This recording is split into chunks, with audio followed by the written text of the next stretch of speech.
So now, we'd like to continue with our next session. How can consumers and tech startups benefit by the evolution of payments in a world where the limit between offline and online commerce experiences is blended? Let's hear it from PayPal Braintree's Global Director of Startups, Accelerators, and VCs, Corrado, in this keynote session. Corrado, please. A big round of applause, guys, for Corrado. Come on. So good morning, everyone. I think we started a quite exciting agenda, so I'm gonna making a short trip with you today. So what do I want to do? So we're gonna make a short trip. We're gonna covering the recent past of payments, the present and the future. But most importantly, what's interesting, what's in for startups and developers, which are how can you tap into new opportunities given by the new payments products and given by the new monetization model that you can see in place. Is it good? Perfect. So we're going to cover in three main areas. First area, of course, mobile payments. How mobile payments are evolving, how can you tap in, how can you better monetize your mobile application, and generally speaking, your services that you are selling through your mobile apps.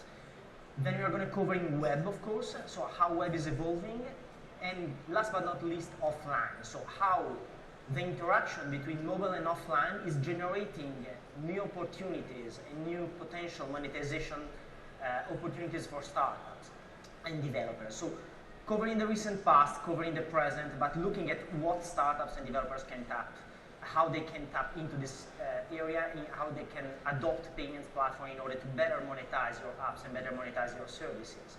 So let's start from scratch. So which are the basic two main steps in order to process a payment?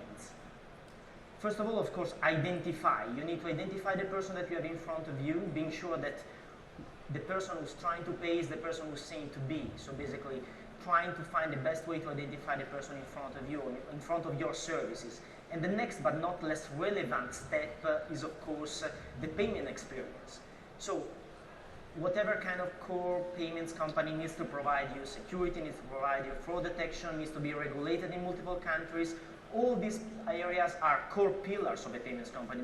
But what really matters for startups and developers are how you identify and how your payment experience for your final users.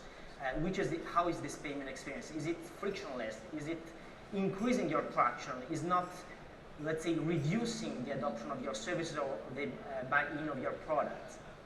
So let's start from the web and let's start from the past. So yes, this is really, really upward. This is one of the not so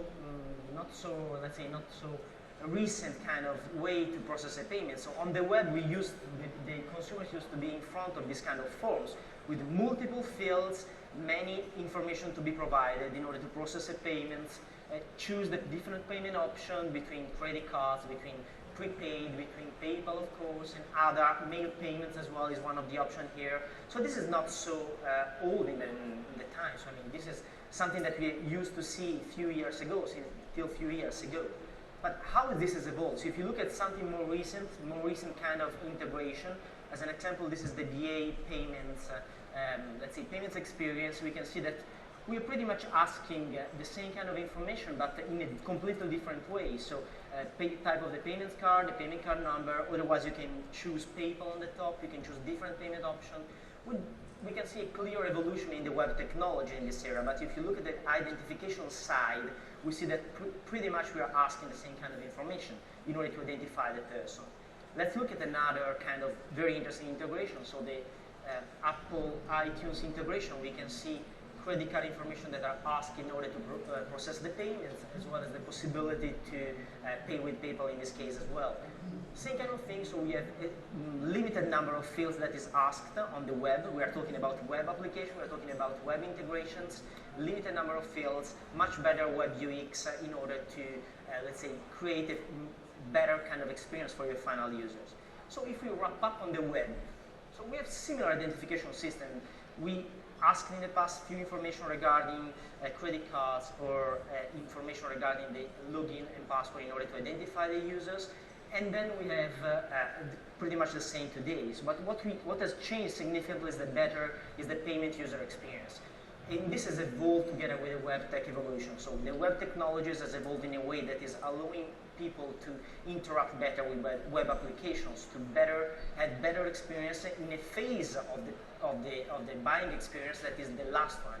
It's probably the most painful if you think about it. At the end of the payments, at the end of the flow, people need to pay for a service or for a product. So this last step needs to be as much frictionless as possible in order to avoid losing customers that have already decided to buy your product. So let's move to the mobile now. So how is the mobile identification driven? So which are the differences with the web? Well, we are seeing something different. So it's, of course, the mobile devices allow different kind of interaction.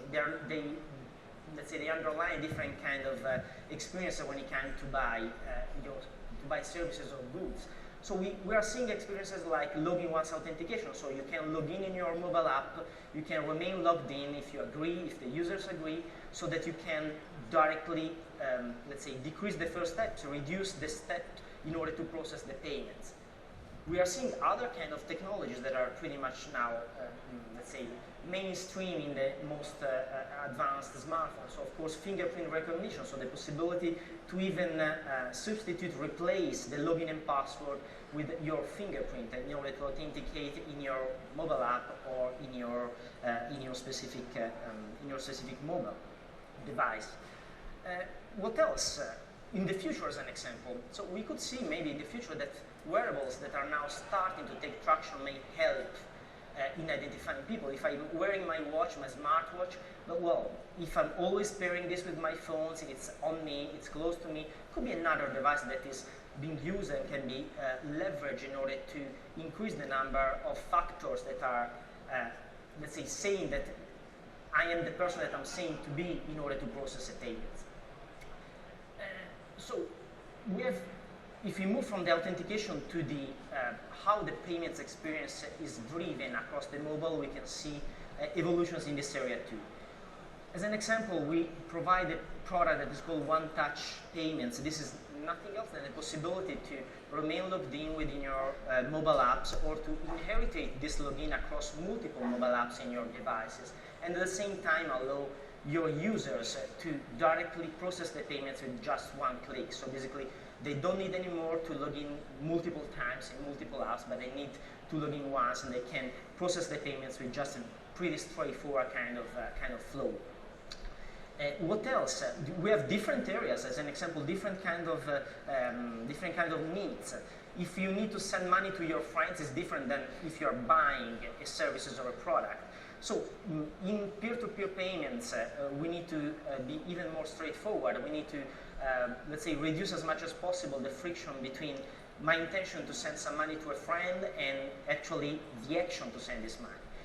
For this purpose, we have an app that is called Venmo, that is actually part of Braintree and PayPal, that is allowing especially Y generation people to send pretty easily money across this app. So it's pretty straightforward. It's really spread in the US and has taken a lot of traction during the past couple of years. So wrapping up on mobile. So authentication. Well, yes, we have different authentication system more than the web. So we can leverage the interaction that you have with your mobile. So you can leverage your fingerprint to authenticate yourself. You can decide to be logged in and log in once in an application, and you can, of course, then remain logged in this application, so reducing the friction when it comes to the payments. And when it comes to the new payment experience, or the payment experience on mobile, this is clearly more frictionless. I mean, the context, when you are buying on your mobile, when you are buying in context where you are in move, you need, of course, to have different kind of experiences and even lower the level of friction that you have on the web. So what else? Offline. So offline, we said, offline is another opportunities, and we will look at startups and developers in a sec in order to see how these opportunities is leverageable by startups and developers. So we are seeing many solutions. One of them is, of course, to integrate in the point of sales directly a payment solution. We have integrated and we have worked directly as PayPal and Braintree with many medium and big merchants in order to integrate offline the payment system in their point of sales. At the same time, the possibility to leverage the connectivity, so the PayPal app and the possibility to discover merchants where I'm going, where I'm physically present in order to process the payments and provide to the merchants the information that I'm at that moment specifically in that shop. We are seeing many other solutions like specifically NFC-based solutions, so the possibility to, let's say, drive payments close, let's say, process the payments close to a specific device that is leveraging the NFC technology. And this is already present. We see, of course, Apple Pay. We see many other stakeholders that are now tapping into this kind of technology. We see also other kind of devices, like, as an example, PayPal here, that is live in the US, in Japan, in Australia. This is a device that is actually allowing small merchants, small physical merchants, to process payments through credit cards, debit cards, as well as through the PayPal application. So it's a device on the move. So basically, it's ideal for those merchants that have a business that is moving with them, like coffee shop, like other kind of specific kind of merchants. So offline is another big opportunities, but really, what's in for startups and developers? So we did a sort of journey, but then we need to wrap up and understand what's in, how can you tap, how can you leverage these new technologies in order to monetize better. So if you look at which are the possible kind of monetization model that you have in place, so I just listed a few of them, so from subscription model to revenue sharing, e-commerce and mobile commerce, of course, if you're selling specific physical goods, APIs, charge per usage, mobile paid apps, ADV-based model, and of course even the consultancy kind of monetization model where you're building apps for third parties. If you look at this monetization model, if you look at the possible payments flow that you can put in place, like the standard kind of flow where you have a sender and a receiver, or the most articulated kind of flow where you have a sender and multiple receivers, as an example. You need to split the payments when you're processing it, or even a more complex kind of scenarios where you have a chain payments, where you have a man in the middle that you are paying that is taking a cut, and then a second transaction that is split later on. So if you think about the monetization models that you can put in place, the different flows that you can put in place when it comes to payments, we can wrap up two main areas where you can definitely, of course, leverage these new technologies to better monetize. First of all, is naturally the integration of a payments product within your app. So you need to ensure that depending on your monetization model, given and assuming that monetization model is of course feasible and legally feasible in the country, in the region where you're working on, the integration or the direct integration of the payments platform that is allowing you to process the payments, allowing you to process that specific flow, is the most direct and straightforward way to monetize. This can happen on the web, this can happen on mobile, and of course it's a mix of potential. You can integrate it on both kind of media. What else? Another interesting area is of course the offline. So we are seeing that many devices now are coming, especially offline payments devices, are coming with mobile SDKs. So the possibility to, as an example, work directly with merchants, offline merchants, in order to create specific merchants apps. Their main struggle at the moment is really to find a way to make sure that their consumers are buying when they're having the physical shopping experience. So leverage the technology in order to enable them. So the possibility to work directly with merchants, to create merchants apps, and integrate within these apps that are mainly or possibly, let's say, creating a flow in the merchant's purchasing experience, integrate also the payments, the last step, so that you can literally close the flow and close everything. From our side, how can we do so? We provide a platform of products. We have products for startups and developers that are allowing, let's say, to cover all those monetization models as well as payments flow. But at the same time, we have some programs that can help startups. One of them is called Startup Blueprint. It's a top-notch program live in APAC, in 8 countries in APAC, where we are directly supporting startups, part of top accelerators and venture capitalists in the region, providing a set of benefits like free transaction and a customer care, dedicated kind of customer care and white glove services.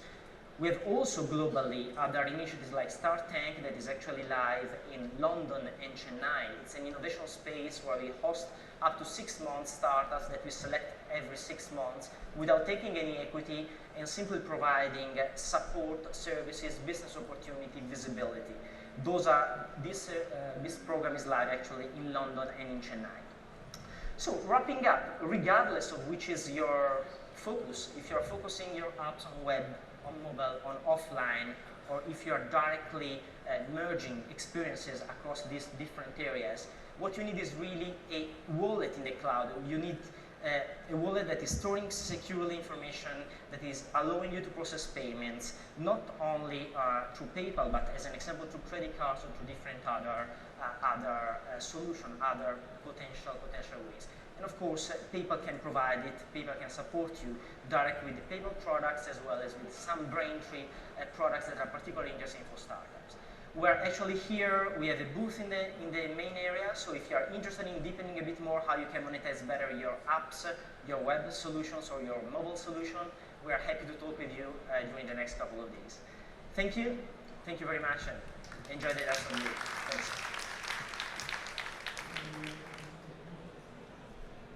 Thank you, Corrado.